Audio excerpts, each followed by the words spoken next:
इस given problem में हमें एक फंक्शन दे रखा है जो कि फंक्शन f डिफाइन है क्लोज्ड इंटरवल 0 1 से लेकर क्लोज्ड इंटरवल 0 1 पर। ये फंक्शन हमारा कंटिन्यूस है ओवर दिस इंटरवल और हमें प्रूव करना है ये जो इक्वेशन है f(x minus x equals to 0 has at least one root lying in the interval this, यानी कि इस इक्वेशन का एक रूट होगा, ये हमें प्रूव करना है। तो रूट होने से हमें यहाँ पर क्या पता चल रहा है? रूट होने से हमें ये पता चल रहा है कि अगर कोई ऐसा नंबर है जो इसमें रखने पर इसको सेटिस्फाई कर दे, फॉर एग्ज़ाम्पल f(0 माइनस अगर मैं x की जगह 0 पुट कर दूं इक्वल्स टू 0 और अगर f(0 का वैल्यू भी 0 हो जाए, क्योंकि ये जो इक्वेशन है यहाँ पर क्या है f(x minus x equals to 0, तो मैं इसको लिख सकता हूँ f(x इक्वल्स टू x। यहाँ से अगर मैं x की जगह 0 पुट करता हूँ तो f(0 का वैल्यू क्या आ जाता है 0, और जब मैं ये वाला वैल्यू इस इक्वेशन में यूज़ करता हूँ तो 0 माइनस 0 इक्वल्स टू 0, लेफ्ट और राइट दोनों ही इक्वल आ जाते हैं। तो हमें पता चल रहा है कि 0 इस इक्वेशन का रूट है।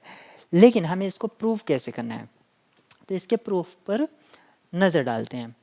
तो जैसा कि यहाँ पर आप देख सकते हैं मेरी स्क्रीन पर कि f एक फंक्शन है जो कि डिफाइन है ओवर क्लोज्ड इंटरवल 0 1, ये कंटिन्यूस फंक्शन है। अब यहाँ पर मैं पहले ही बता चुका हूँ कि जो इक्वेशन है f(x minus x equals to 0), इस इक्वेशन के दो रूट हमें पता है, एक तो 0 है एक 1 है, ये आप इसको जस्टिफाई कर सकते हैं। तो मैंने एक फंक्शन, क्योंकि ये जो इक्वेशन है f(x माइनस x), इसके लेफ्ट पार्ट को मैं क्या बोल देता हूँ h बोल देता हूँ, यानी कि इसका कोई रूट होगा। अगर h का कोई रूट है तो इसका मतलब क्या है h अगर रूट t है तो h t इक्वल्स टू 0, यानी कि वो इसी इक्वेशन का रूट बन जाएगा। h का रूट क्या बन जाएगा, जो गिवन इक्वेशन है वो उसका रूट बन जाएगा। तो मैंने डिफाइन करा एक फंक्शन h जो कि इस तरह से है। अब h का हम 0 पर वैल्यू देखते हैं, f(0 माइनस 0), और गिवन इक्वेशन से या गिवन इंफॉर्मेशन से हम f(0 का वैल्यू 0 यूज़ कर लेते हैं। तो यहाँ पर हमें पता चला कि h का जो रूट है वो 0 है। h का ही रूट किसका रूट है, गिवन इक्वेशन का। तो ये बात मैंने यहाँ पर लिख रखी है। Similarly f(x minus x has root at 1), 0 और 1 पर आपका रूट एग्जिस्ट करता है, ये हम यहाँ पर देख सकते हैं। अब गिवन इक्वेशन से जो कि हमारे पास थी f(x minus x equals to 0), अगर हम ये मान लें कि यहाँ से f(0) 0 के बराबर नहीं है और f(1) ये भी आपका 0 के बराबर नहीं है, इस केस में हमें क्या मिलता है? तो हम मान लेते हैं कि f(0) नॉट इक्वल्स टू 0 और f(1) नॉट इक्वल्स टू 0। हमने यहाँ पर f को जो डिफाइन करा गया है, f जो हमने डिफाइन था हमें दे रखा था वो 0 क्लोज्ड इंटरवल 0 1 से क्लोज्ड इंटरवल 0 1 पर डिफाइन है। तो f की जो आउटपुट होगा वो 0 से बड़ा होगा और 1 उससे एटमोस्ट होगा, यानी कि एटलीस्ट 0 और एटमोस्ट 1 होगा। तो हमने वही लिखा है कि 0 पर, क्योंकि ये एक इंटरवल है तो इसमें ऑर्डर प्रॉपर्टी फॉलो होगी। क्या होगी? ऑर्डर,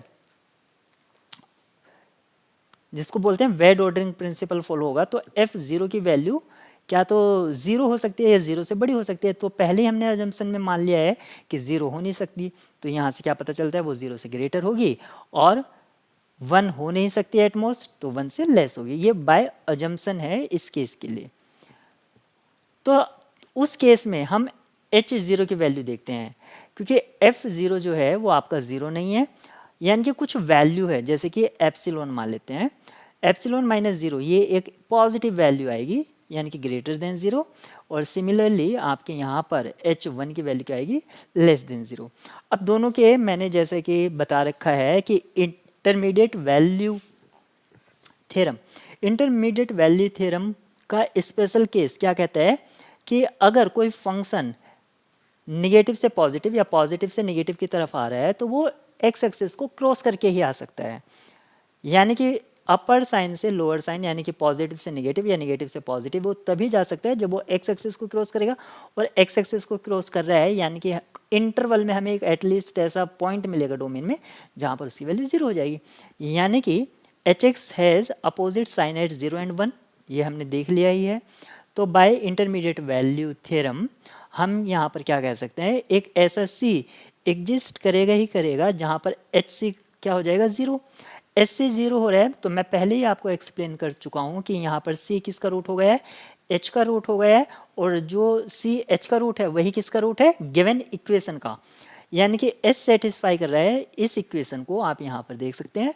तो ये इस इक्वेशन को सेटिस्फाई कर रहा है, तो ये इस इक्वेशन का क्या रूट हो गया, रूट हो गया।